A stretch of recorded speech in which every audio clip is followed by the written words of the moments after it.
metal faithful, it is I, the mandated reporter, and frankly I'm mortified, Mr. Mark Radulich, and this is the Metal Hammer of Doom. We are getting into Covers Month here on the Metal Hammer of Doom. Each week we will bring you a different covers album that was released earlier this year.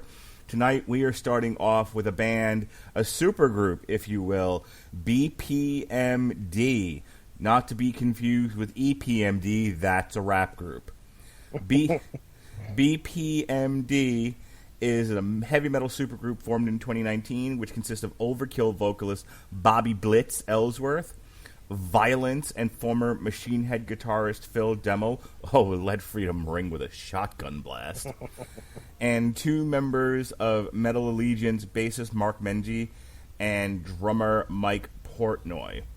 And they released American Made on June 12th, 2020 through Napalm Records. And it's a lot of classic rock type songs.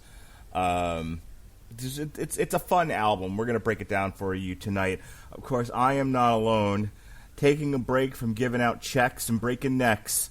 Ladies and gentlemen, the man from the OIO.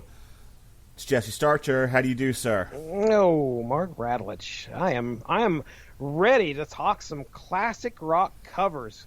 Heading into Covers Month here on the Metal Hammer of Doom, and I'm excited, man. This is starting out pretty good. I like what we get here from this band, and I didn't expect this right off the bat, and we'll get into it as we go along. I was pleased.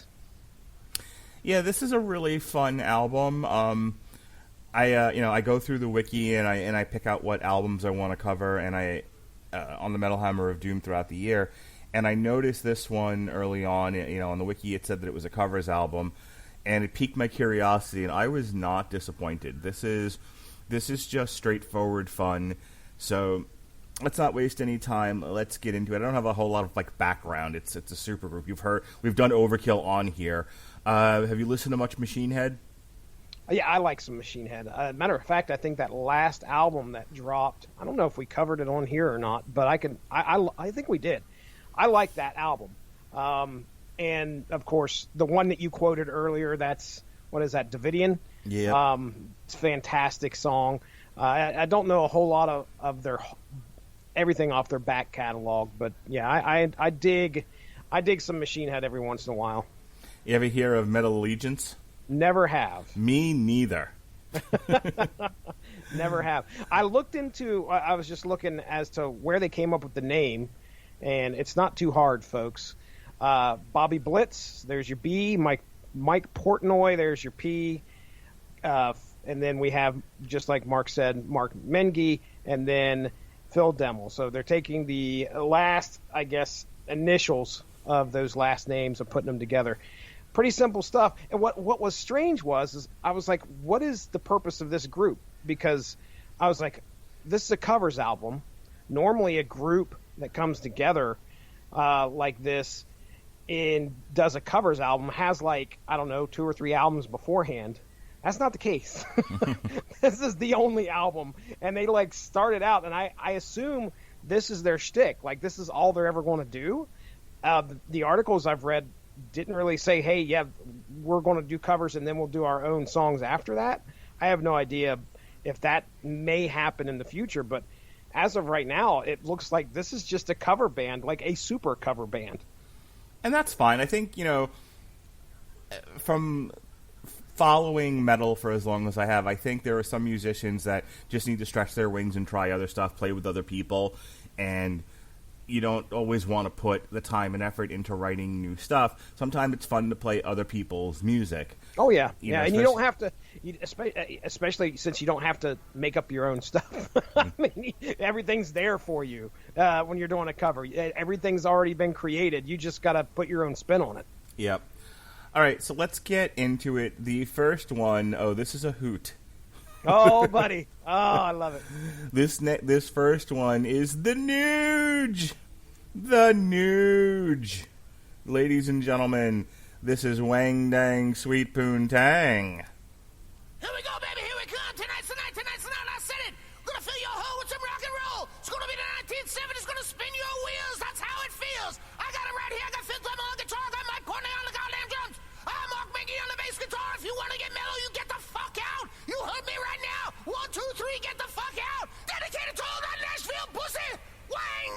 sweet poontang!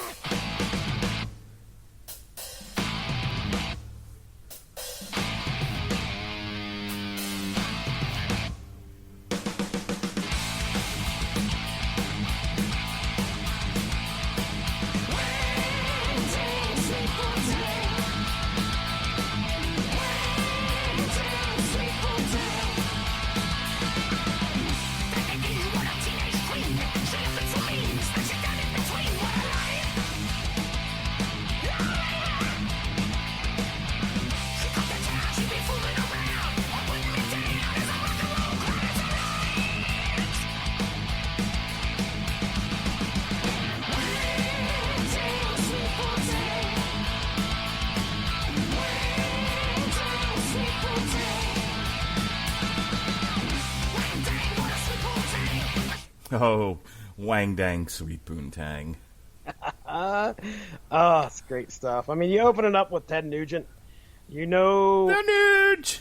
you are setting, you're making a statement, okay? Especially with Wang Dang Sweet Poontang, which, by the way, he opens that song like the live version, if you've ever heard it. I have not. I've actually heard very little Nuge.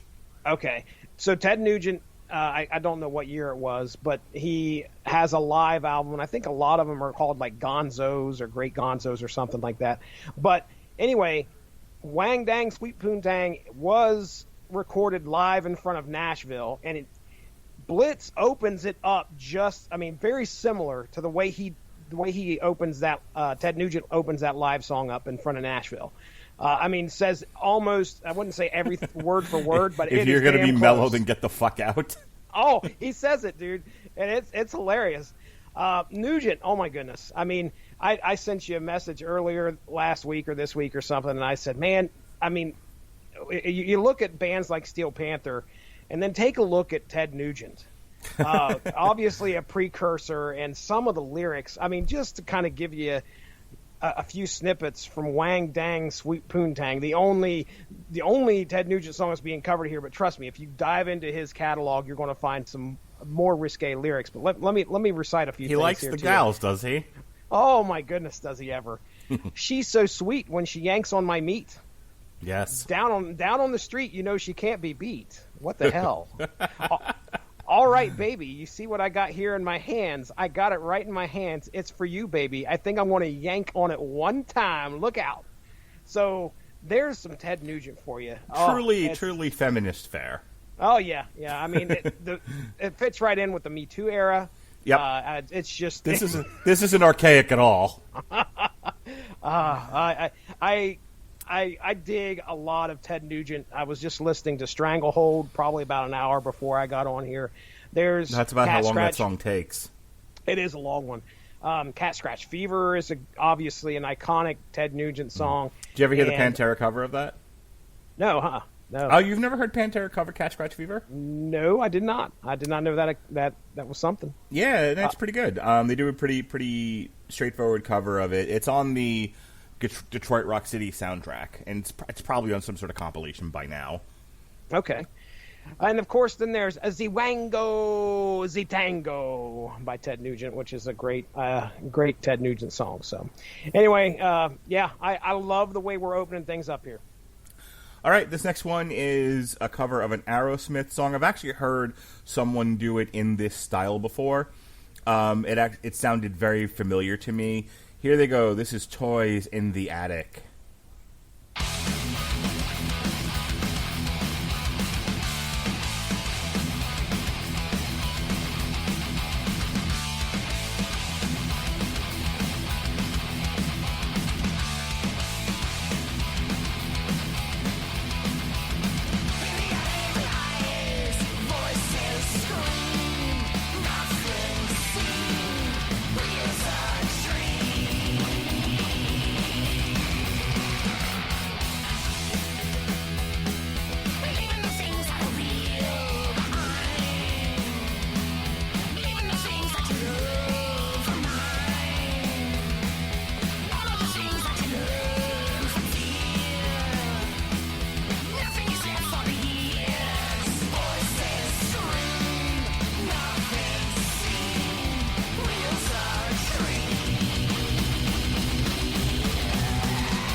Toys in the Attic by Aerosmith. You a big Aerosmith fan?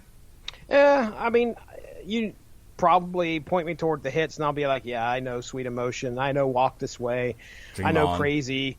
Crying. You know, they have a litany of great songs. Toys in the Attic, in my opinion, is not one.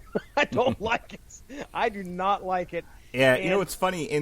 They said that these were all like 70 songs that they didn't want to thrash them up, but they made metal versions of them. And I'm like, go back and listen to what you did with Toys in the Attic, because how was that not thrashing it up? Yeah, I feel you there for sure. There's, I think, better Aerosmith songs they probably could have chose to do. And this is just me personally, but I'm not a fan. And if you go back and listen to any, I think we've covered Overkill once or twice on here, but I'm not a fan of. Yeah, welcome to New Jersey, you fuck. How could I forget? I'm not a big fan of Bobby Blitz's vocals. Right. And it can grate on you when he draws things out while he's singing. Mm-hmm. It grates on me. Somebody else out there is going to have a different opinion on it. But regardless, Toys in the Attic, not a fan of the song in the first place, and I'm not a fan of the cover. So, hey, it's a 70s Aerosmith song. It fits on the album, I guess. Like I said, I heard another, and it might have been a thrash band cover, Toys in the Attic before. It sounds almost like this. I'm not sure there's a whole lot you can do with the song. Yeah, it's got its own, uniqueness, I guess. Mm-hmm. That is going to, if you try to play it some other different way, it may not come out as great. You know, I'm sure there's like a bluegrass version of it, and a piano version of it, and a strings version of it, and a Rockabye Baby version of it. Like, I'm sure Toys in the Attic has been done 8 ways from Sunday. But of that I have no doubt. But I think, like, when metal bands try to cover it, it's a very limiting song, and I don't know, like, if you're really into thrash, it's probably acceptable. But other than that, it almost has like a punk rock feel to it, which is fine. It's not my favorite either. It just seems like it's the tempo on it for me is too fast, and it just seems like they're in a rush.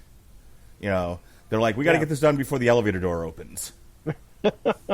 Before we start making love in the elevator. Yeah, living it up when I'm going down. Yeah, baby. All right, this next one's an interesting one. Let's give it a listen, and then you will know that I am evil.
Holy clutch, Batman. Feels like another mule's kicking. So yeah. I have an article here from theprp.com, which is like an interview, and I guess they around May, they had shared a preview of the album. They specifically released Evil, and I'm going to read the article to you because it gives you some background on the song, which if you're a Clutch fan and you've been following their Vault series, the Rainmaker Vault, is that what it's called? Weathermaker. Weathermaker. Rainmaker is something else. The Weathermaker Vault series, Clutch released a version of Evil themselves, and so so when I heard this, I was like, "Holy shit, that's Clutch!" Well, not totally.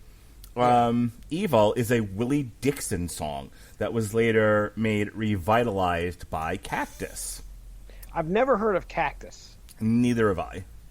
And I can tell you that I'm looking at the Spotify plays for their songs.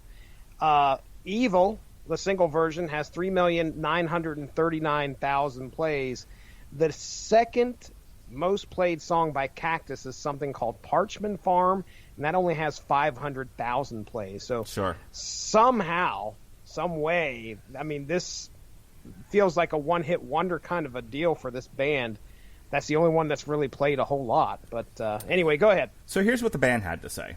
Mark Mengi says Cactus is a lost American treasure that needs more recognition. Good luck there. They were doing things on their instruments as a band before many of their contemporaries, peers, and label mates of the time.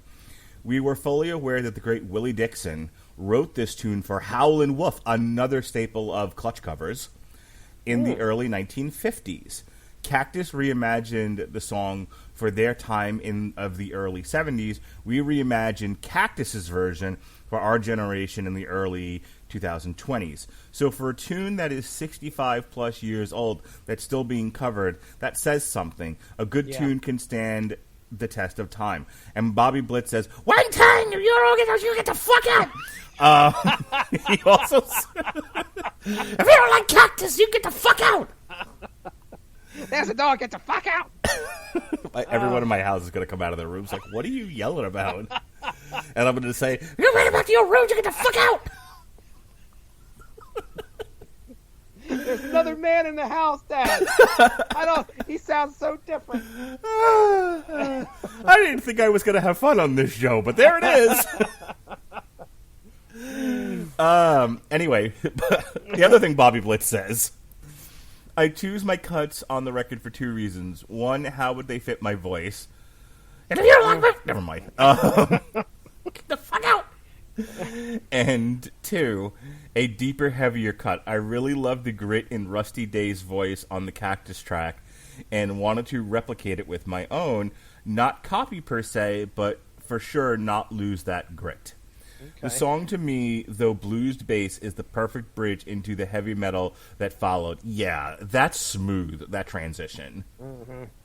Yeah. I used the basic vocal line as not to lose the integrity, but reimagined it with more of a metal phrasing. Evil is really one of BPMD's tracks I'm most proud of. You're a long way from home. Yeah.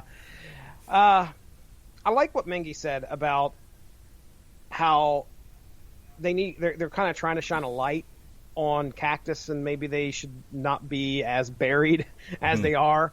That actually happened with me on this album. And I'll when we get to the next song, I'll talk a little bit more about that. But yeah, the first thing I thought of when I heard this was like, whoa, they're covering Clutch. And I was like, oh, wait a second, I better look a little bit deeper.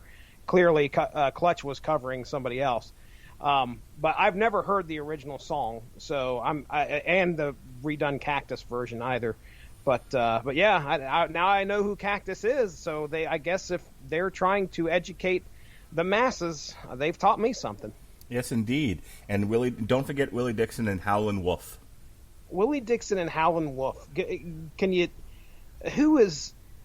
mentioned that Clutch was somehow involved with Howlin' Wolf. Is that something? Yeah, check out here. You know what? Let's play another song, and I'll bring up the wiki for Robot Hov Exodus. Okay. All right, so here we go with our next cover song off this album. This is Beer Drinkers and Hell Raisers. You know who does this.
Oh, I just got paid today and got me a pocket full of change.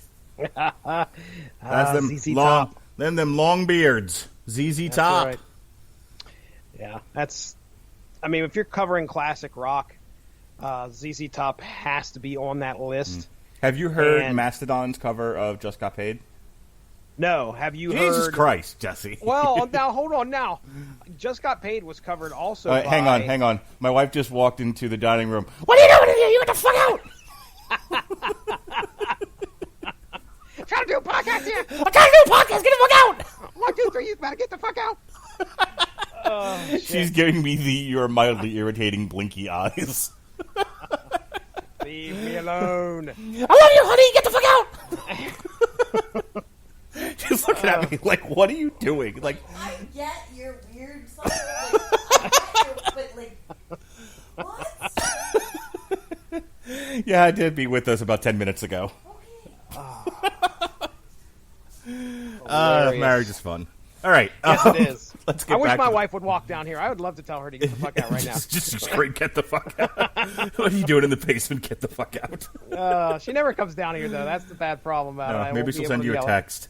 Yeah, yeah. Matter of fact, let me just go ahead and get that started right now. Do your kids still have like the rickety bunk bed?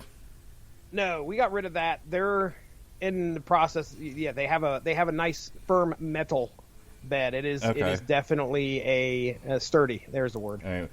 Well, you can always yell "get the fuck out" at them if they mess up a metal bunk bed. All right. So, Robot Hive Exodus by Clutch has 2 covers on it. One is Gravel Road, Okay, which the yep. lyrics were written by Mississippi Fred McDowell, and then Okay. Who's Been Talking is a Howlin' Wolf song. Yeah, okay. I recognize both of those covers, and very bluesy. Yes, Very, sir. very bluesy. that Orange answers- Goblin did a cover of Just Got Paid as well, and it Did they? kicks complete ass. So Wow. I would recommend the Mastodon version, I think the original Mastodon version was on a tribute to Warner Brothers. So it was like modern artists doing Warner Brothers artists. So I think like somebody did a Madonna cover on there. you know what sucks is that You know what? I'll look it up. a lot of those compilations you can't find them on Spotify. No, it's really frustrating because like the whole Sucking the 70s, like there's stuff I've wanted to play for you, and it's on Sucking the 70s, and unless you buy it from Amazon, you're not going to be able to hear it. Yep. I was just looking for. They do have Just Got Paid from Mastodon on Covered, A Revolution in Sound, Warner Brothers Records. So it is That might on, be what I'm thinking of. Yeah. That is on Spotify there. So ZZ Top, one of my dad's favorite bands. I wrote down a little bit of notation here. Back in like 90, I'm pretty sure it was like 94 is when I first got my car. I remember driving to my grandma's. Maybe it was 92, 93. Anyway, I was at my grandma's and it's my dad's birthday. And I when you're a kid and you're buying something for your dad, you have no idea what to get him. But I knew Dad liked ZZ Top, so I found the greatest hits. I think it was a tape. I'm pretty sure ZZ Top greatest hits tape came out in '92, and I gave it to him for his birthday, and he was stoked. It was like the most excited I've ever seen my dad get for a present that I had got him, and he's like, "Let's listen to it. Let's check it out. Let's see what." Of course, it had all the great ZZ Top hits.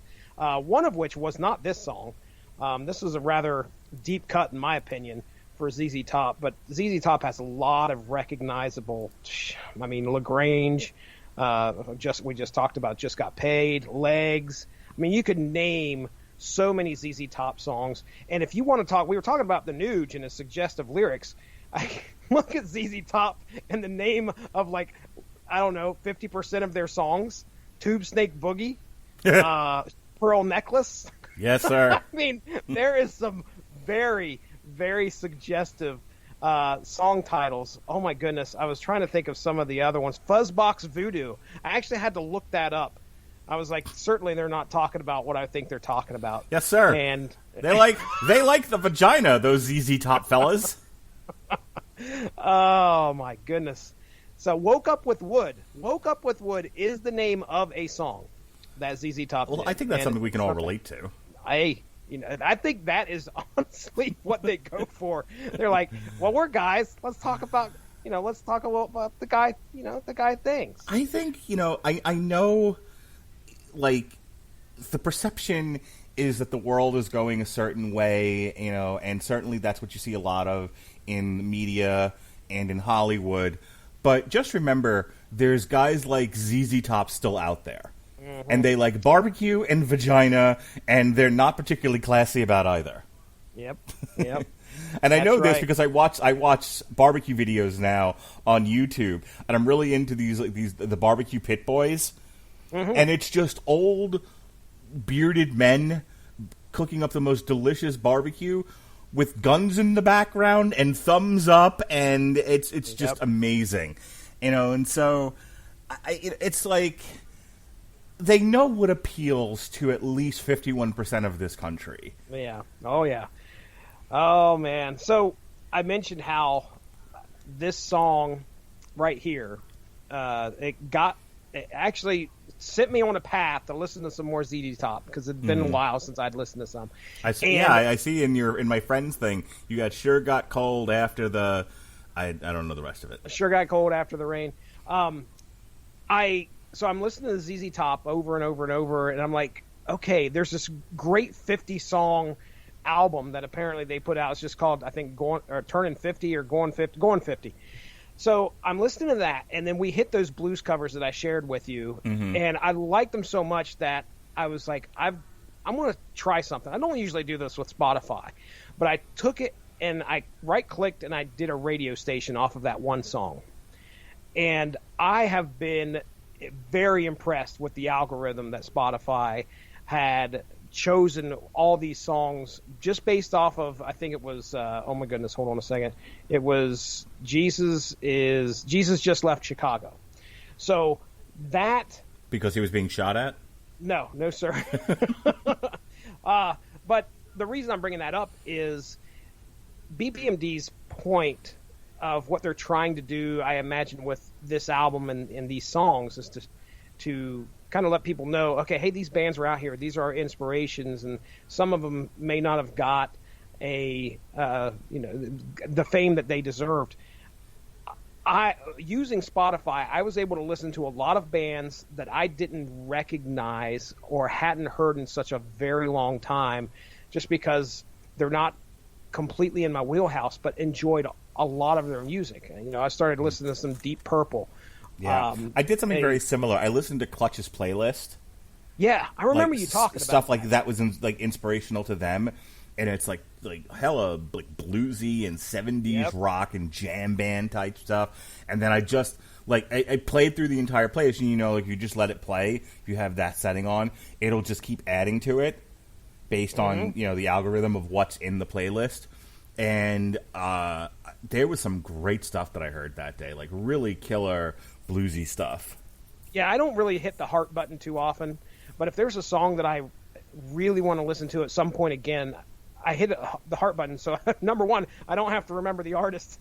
I can just go to my liked songs and find, okay, yeah, that's the one. But yeah, I've doing the same thing. I was like, okay, I've got to hit that one. I've got to hit that one. I've got to hit that one, so I don't forget them in the future, and maybe actually, because I'm really enjoying what I've been hearing based off of that. But anyway, I'm ready for the next one if you are. All right. Well, this is Skinnerd! Freebird! Goddamn right. Speaking of Skinnerd, this is Saturday Night Special.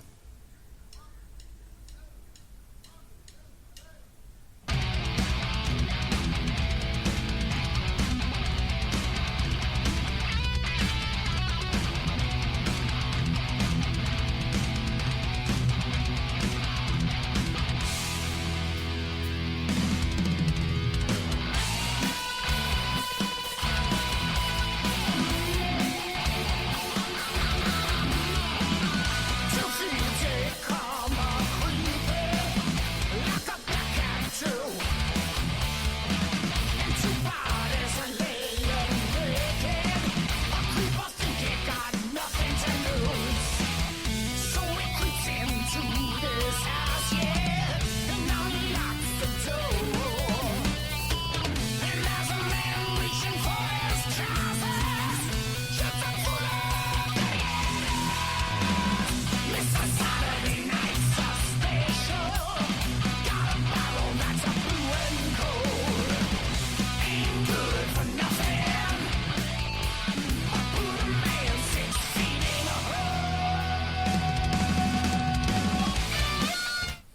credit to the band where I actually like the cover more than I like the original.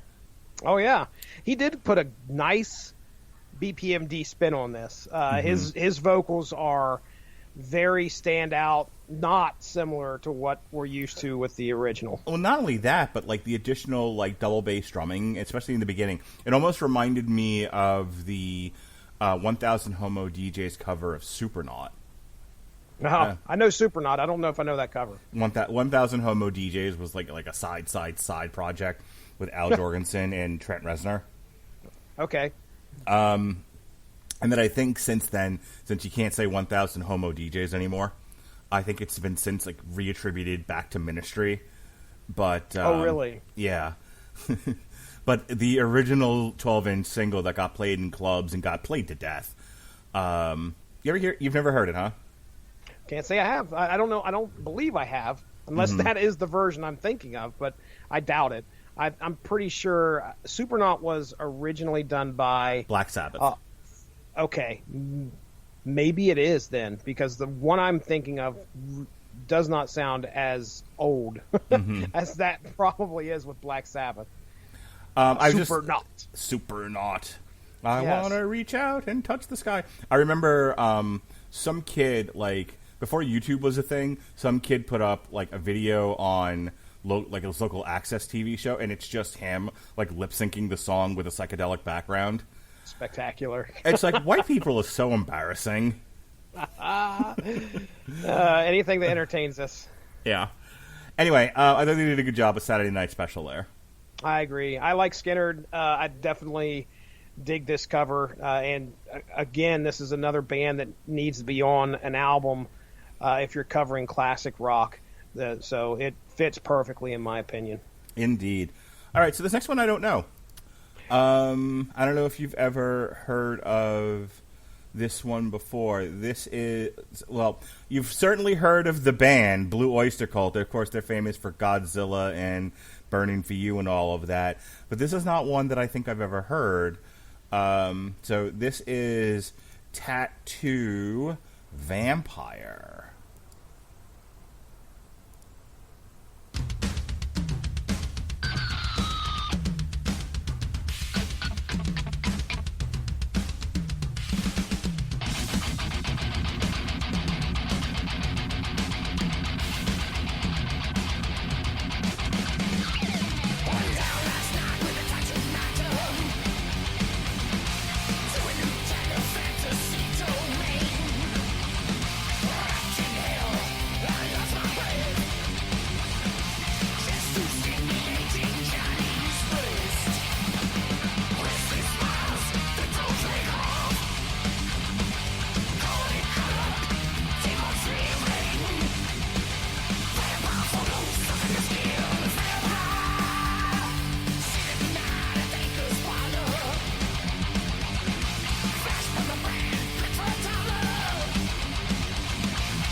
So that's Tattoo Vampire, formerly by the Blue Oyster Cult, now by BPMD.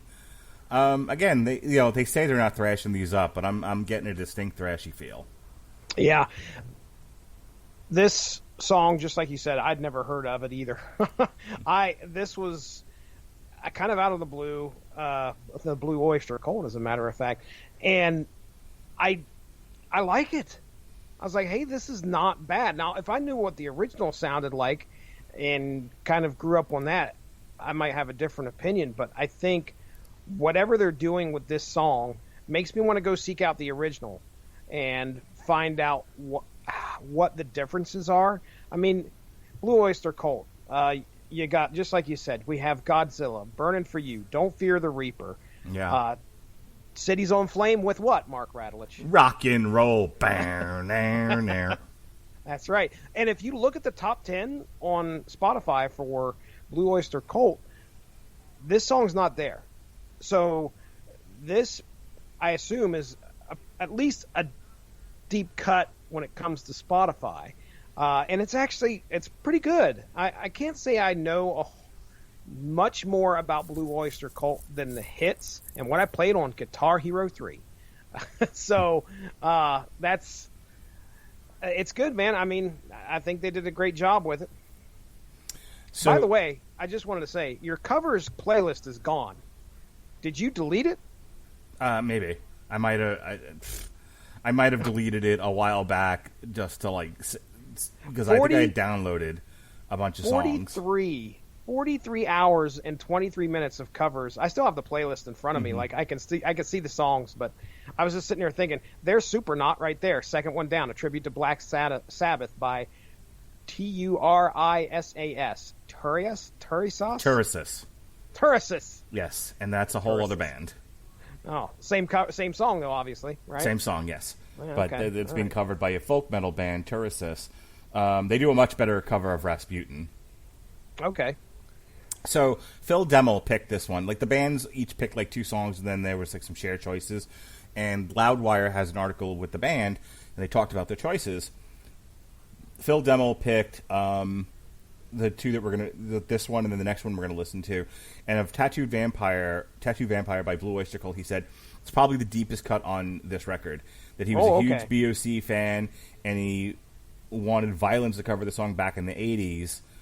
He always felt it had the potential to be made really heavy. Mike had suggested a Ramones-type drum beat in the beginning, and with that, we sped it up and it took a life of its own. So that's what I mean. Like, there's definitely like a punk rock thrashy vibe to this whole album, which I can tolerate. I don't always love it. You know, I like you know me. I like groove, and that's kind of the problem with both thrash and punk rock is that sometimes, you know, in the effort to be as fast as humanly fucking possible, they lose the groove. And I like some groove in my you know, I like some soul in my music. Sure. All right. I feel you. So this next one, before I play this, have you seen the Family Guy episode where Peter confuses the book 1984 with the album by Van Halen 1984? No, that sounds hilarious. Which it's a really weird out of continuity episode because it assumes Peter has never heard of Van Halen. Oh, I'm sure there's been plenty of jokes that he's made before. Right, like about Van Halen. Yeah, like he's a rock and roll guy. So the fact that like he's never heard of Van Halen or the song Panama strikes me as a little odd. Uh-huh. But but that's the joke they wrote, and that's what they went with. And for the first like 10 minutes of this episode, he goes to the library because he's there to listen to an audiobook. Because again, they made a joke about Peter never having read a book before, but in an older episode, I sound like technically, Peter had some like biographies of like there was a joke that the only 3 books he'd ever read were about Mr. T. Okay. But the joke in this episode, because they don't remember these things or just don't care, is that he's never read a book before, so he ruins a fancy party by saying that out loud.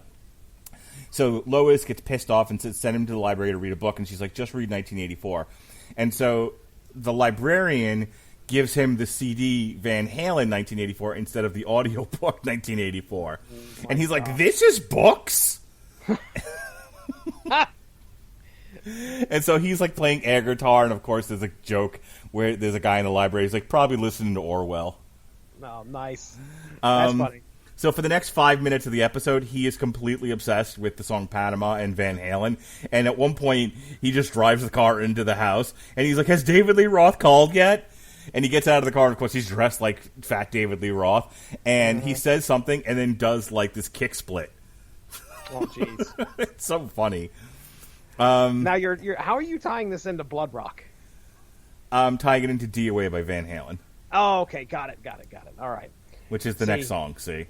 Ah, I see. What are you talking about? Blood Rock is the name of the band that did DOA. So I was like, no, it's a Van Halen song. This says Blood Rock cover, according to... Okay, well, according to Phil Demmel, it's DOA by Van Halen. If you go to... But was it... Well, okay. This... the article I got this from... was what crazy website are you looking at? I think porn? No, sir. I think this was Blabbermouth. I'm pretty sure. I'm on Loudwire, and it's an interview with the fucking band. Yeah, I'm on blabbermouth.net, and they said DOA. It does say Van Halen cover. Why does this say? All right, Jesse. I'm gonna let you clean the egg off your face, and let's just play the song. I'm not fucking. This is DOA by Van Halen.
Panama. All right, let's just table the conversation here real quick. I'm about to send you a slink. I want to send you a link. Please stop sending porn to me. Slinks. Here's a slink for you. Okay, let's play the Van Halen version. Okay. All right. And then after that, I want you to slide right into this one. And let's see. You want me to slide it in? Slide it in, baby. We're gonna slide it in. All right, hang on. If I click on those, it's gonna open up the website version of it, which I don't want to do. So. Oh, ass. All right. So hang on. D-O... A. Damn it. This is a good podcasting, by the way. Yeah, I love it. DOA Van Halen. Here we go. You want me to play this for you? Play that one first. Okay. We're gonna... Damn it, no. That's not what I wanted. Don't do it. We're gonna slide it in. Slide it in. It's a Whitesnake song. How many clicks does it take to get to a Van Halen song?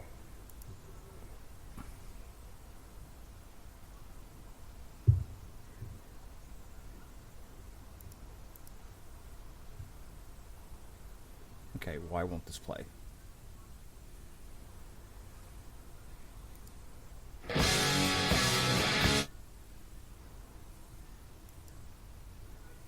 Okay, weirdly, it won't play the one track.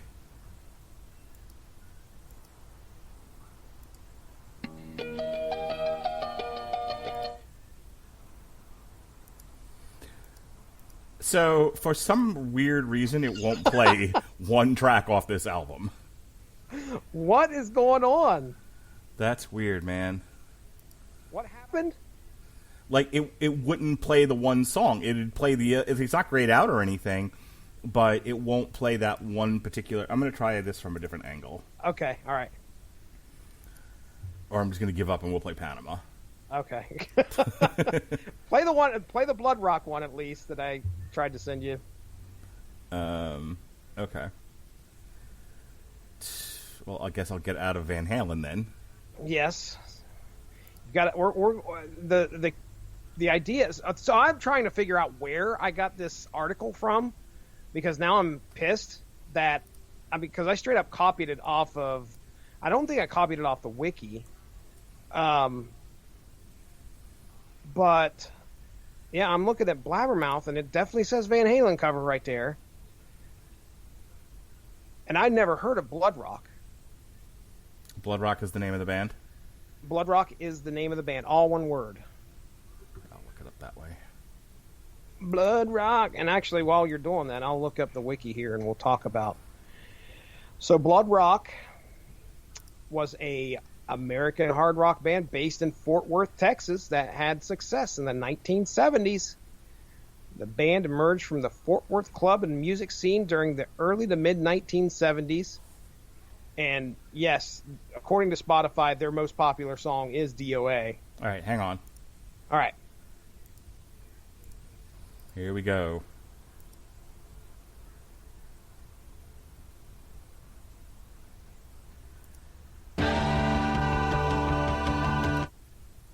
Well, this is ridiculous. Hang on.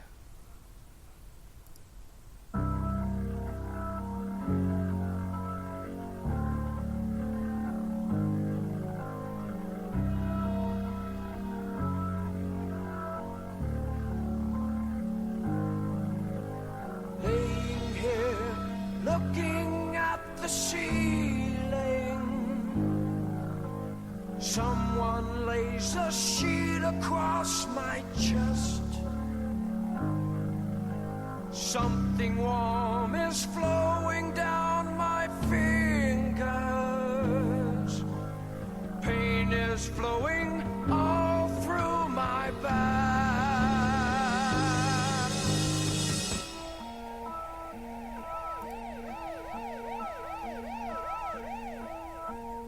I tried to move my arm and there's no feeling. And when I look, I see there's nothing there. The face beside me stopped, it's wholly bleeding. The girl I knew has such a distant stare.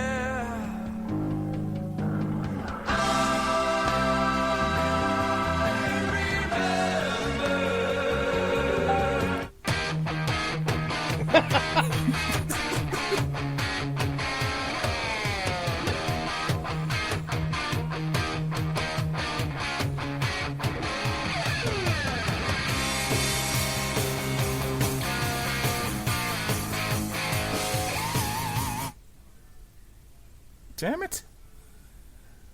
So weird. Yeah, so like anything else that I'm trying to play plays just fine. And then I go to keep playing this DOA from the 2015 remastered Van Halen 2, and it just won't play. Negative. All right. Yeah. Well, clearly the website that I copied this information over from is wrong, because Blood Rock's DOA, the lyrics are completely different. Hey, I want to try something. All right.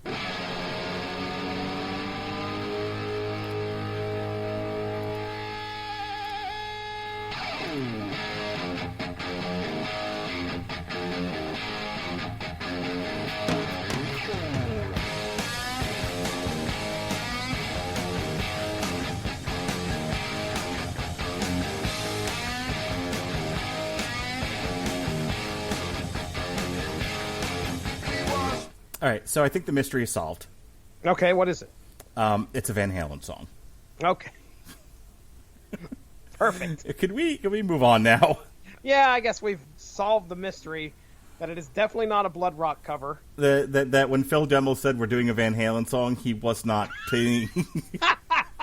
He was not playing some sort of joke. He was like, I'm just kidding around. It's actually Blood Rock, but I'm not telling the press that.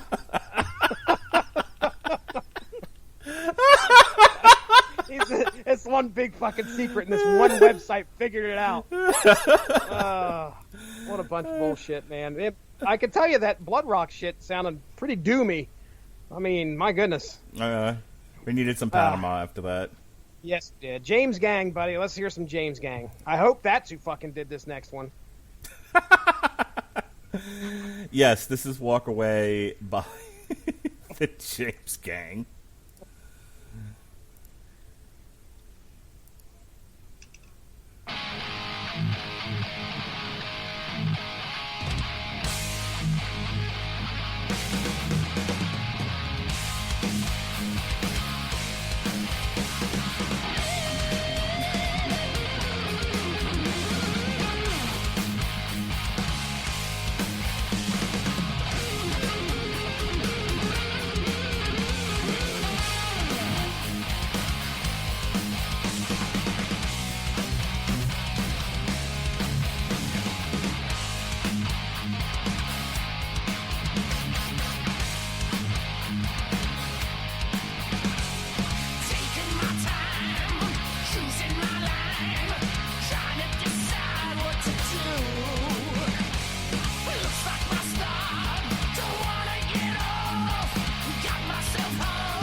I've had many a girl turn their pretty head and walk away, Jesse. Seems to me. I like that one. That one had a lot of groove to it. I'm not a big fan of Blood Rock? not anymore, fuckers. I'm not a fan of that song by the James Gang. I can remember a lot of these songs. I mentioned to you how my dad kind of introduced me to them. Really, it was me saying, "Hey, Dad, I've got a CD burner here. Give me some songs," and he would, write down a list of songs, and he'd hand them to me next time that I'd see him. And James Gang was one of them. So it wasn't Walk Away we were listening to. It was Funk 49. There's two funks. There's Funk 49 and Funk 48. And there's Grand Funk Railroad. There is, and as a matter of fact, we'll be talking about them here in a few. At least I hope so. So there's also Mind Funk. Mind Funk? Yes. I've been there. I already identify with that. I know that there's a band called Mind Funk, or there was a band called Mind Funk, because like one kid in my high school had the T-shirt and he wore it all the time because he thought it was super cool. Yeah. So anyway, Funk 49 is James Gang's most popular song, you would say, which Walk Away, according to Spotify, is the second most popular song by James Gang, and I'm not a fan of it. I'm not a fan of the original. I'm not a fan of the cover. I don't think that the vocals fit very well in this song, in my opinion. But either way, I mean, it's James Gang. They're a staple of hard classic rock, and all right, whatever. All right. Well, we're getting down to the nitty-gritty here. This next one is by a little band called Mountain. Mm-hmm. Surely you've heard of Mountain. This is Never in My Life.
The universal constant is that you can make any song better by the addition of cowbell. Oh, pipe it right into my veins. This is a good one. Good stuff. Oh, yeah.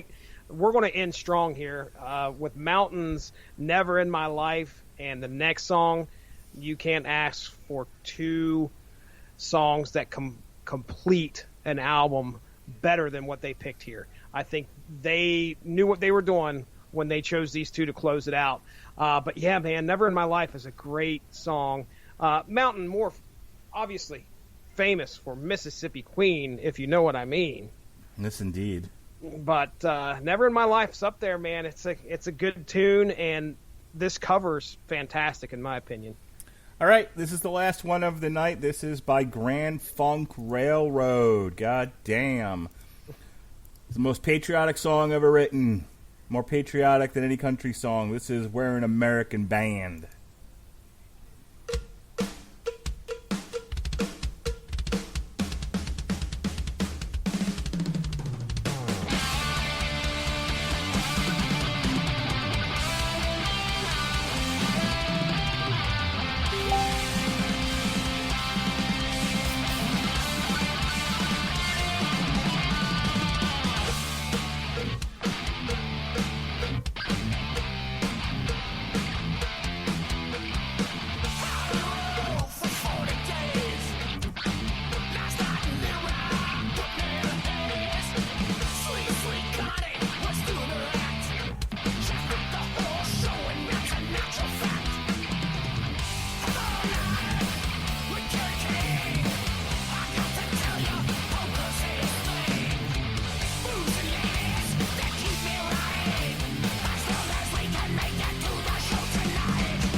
I wanted to let that play the whole way through. I know, dude. It's such a great song. Oh, when they get into the chorus, we're an American band. I stood up, I saluted. The flag came out. There were servicemen and women behind me, all marching in time. A lady in each arm. Mortars went off. Yes, spectacular. Yeah, that song, man. Think about it. They did a classic rock tribute album, pretty much here, and how are you going to choose what you're going to end it with? This is perfect. It's a perfect ending. I mean, We're an American Band is like the anthem for anybody that was a classic rock band, and it's a great song. I even noticed that the cowbell just seems more amplified in this song than it did in the previous, which is perfect. Man, I loved it. Yeah, I had a lot of fun with this album. There wasn't a whole lot to discuss necessarily. It's not particularly deep. It's a shit tons of fun. You either like the 70s era rock and you dig the covers, or you don't. You know, it's kind of a take it or leave it. The same with like Bobby Blitz's vocals. It's like you either can tolerate, Welcome to New Jersey, you fuck, or you can't. I could tolerate it more in this album than I could in just Overkill straight stuff. This was, maybe it's because it's hidden behind the nostalgia that I'm feeling for the songs that are being covered. But regardless, other than the few songs that I just was like, well, I was kind of ambivalent. I don't care about. Most of this album is great to listen to, and I would put it on and listen to it all the way through on a car ride somewhere, no problem. All right, so that's the first cover album for this month. Next week, we're going to be doing a solo album from John Dalmayan, and he's got to cover his album that came out earlier this year called These Gray Men. Ooh, so what's the concept behind this? Any idea? Just, I think... that sounds very specific, like he's picking songs because of some kind of concept. I don't know. I mean, I have no idea. I just figured you knew. If you don't know, then we'll talk about it next week. So, John Dalmayan is an Armenian-American musician, songwriter, and drummer. He's best known as the drummer of System of a Down. And Dalmayan is also the drummer for the band Indicator and former drummer to Scars on Broadway. And it just says that, he just got a solo album that I think he actually has like guests on to help help him out. Seen that. So like Serge is on a bunch of these. Okay. All right. Jonathan Doerr's on one. Tom Morello. Yep. So this will be a fun one to do. It's 8 songs, it was almost the length of this one. But I think we'll have a good time with it. So more covers, yay! Yeehaw! We got a whole month of them, ladies and gentlemen. Be ready. Yes, sir. So earlier today, we reviewed Clash of the Champions, the WWE's latest network exclusive. Al Sedano came on the network. We don't get to talk with him very much. He's got his own thing going on, but he deigned to spend some time with us, and we talked Stargirl, Season 1. He was very knowledgeable about the background of that character. And speaking of knowledgeable, we had Chris Sheehan on Source Material Live to talk the first 6 issues of Stars and Stripe. And then tomorrow, Andrew Graham will be around to discuss the series finale of Agents of S.H.I.E.L.D., Season 7. We'll take a look at the first 6 seasons, the good, the bad, and the ugly, and then we'll get into Season 7. So that's what we got going on there. You can check out what's in the archives. Jesse yelled at me for 2 hours about a movie called Cuties. I don't know what he has against little tangerines, but he apparently hates oranges. From China, aren't they? Give it a listen. Jesse hates fruit. That's the thing. Yeah. Let's spin it like that. Myself and Robert Winfrey spent 2 hours talking about nonsense, and then eventually we got around to Kingdom, seasons 1 through 3. And this definitely wasn't nonsense. Chris Sheehan and the aforementioned Jesse Starcher talked Punisher, The Platoon. So all that's in the archives. Yeah, you can check out all of our shows in the archives on WTM.net. All right, Jesse, anything you want to plug real quick? Otherwise, we will tell the people we'll see them next week. Yeah, the only thing I got to say is just keep an eye out there. I should be making my appearance at some point here once the From Claremont to Claremont episode drops. That's already in the can. We just got to get everything together, and it's going to be 12 hours of fun. I'm absolutely certain of it. But other than that, no, I don't have anything else. Someday my essential journey shall end, and I will be back. I promised a lady 12 hours of fun, and she turned her pretty head and walked away. She didn't believe me. And on that note, ladies and gentlemen, Mark You Radulich. get the fuck out! All right, be well, be safe, and behave.